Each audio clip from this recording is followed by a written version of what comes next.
প্রথম দেখায় একজন মানসিক ভারসাম্যহীন নারী ভেবেই যে কেউ এড়িয়ে যাবেন। উস্কো খুস্কো চুল, পরনে ময়লা পোশাক আর মুখ ভর্তি ময়লা। সামাজিক মাধ্যমে এমন একটি ভিডিও ঘুরছে। কেন ঘুরছে? এই প্রশ্ন থেকে একটু দেখা শুরু করলেই নেটিজেনদের চোখ কপালে উঠে যাবে। কেননা ততক্ষণে ভিডিওতে চলে এসেছেন জোভান। খটকা সেখানেই। ধীরে ধীরে অনেকেই অনুমান করবেন যে মানসিক ভারসাম্যহীন নারীটি কেয়া পায়েল, কিন্তু দ্বিধা থেকেই যাবে।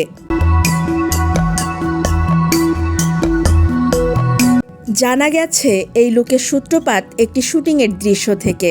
সম্প্রতি কেয়া পায়েলের এই ভিন্ন রূপের একটি ভিডিও প্রকাশ করেন তার সহশিল্পী ও জনপ্রিয় অভিনেতা ফারহান আহমেদ জোভান। ভিডিওতে দেখা যায় কেয়া পায়েল একজন ভবঘুরে বা মানসিক ভারসাম্যহীন মানুষের সাজে দাঁড়িয়ে আছেন। ভিডিওর এক পর্যায়ে তাকে উচ্চস্বরে বলতে শোনা যায় যে কেউ একজন তাকে বল ছুঁড়ে মেরেছে এবং সে বিচার চায়। এমন সময় জোভান মোটরসাইকেল নিয়ে সেখানে হাজির হলে কেয়া তার দিকে তেড়ে যান এবং অদ্ভুত আচরণ করতে থাকেন। ভিডিওটি শেয়ার করে ক্যাপশনে জোভান মজা করে লেখেন, সেমরি পাগল নাকি, আমারে কয় খায়া লাইব। ভিডিওটি প্রকাশের পর ভক্ত ও অনুরাগী মহলে বেশ আলোচনা সৃষ্টি হয়।